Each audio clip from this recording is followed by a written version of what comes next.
Hello everyone and welcome back to our new video. Well, if you want to temporarily take your website offline, in today's small tutorial, we're really gonna talk on how to actually do so, fast and easy as usual. Let's get started.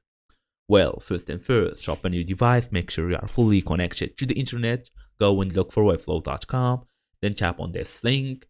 It will take you automatically to a new page where you should usually just log in using your email address and password. As for now, it's time to tap on this Webflow logo, then tap on this site settings. So it's loading right now, we're just gonna wait.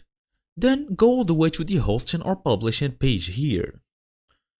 You will be able to see multiple options here, including the staging, configuring an environment to review changes privately or with public links. We will be able to see the domain, make staging private, turn on private staging to restrict access to members and guests of this workspace, production. Once you have a site plan, you can add your domains and all of these options. So if you are already published your domain, you will be able to see a non-published option. Just tap on Publish Site, then confirm your action. Confirm to check the site offline, then go back and check the site status. Your site will no longer be accessible.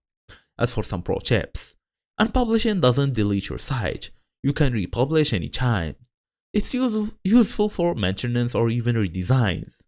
So basically, that's it, the main idea here. So basically, after doing all of this, make sure it's on unpublish. When you are fully done, you can also hit this publish button again. So thank you all for watching, and I will see you all in the next video.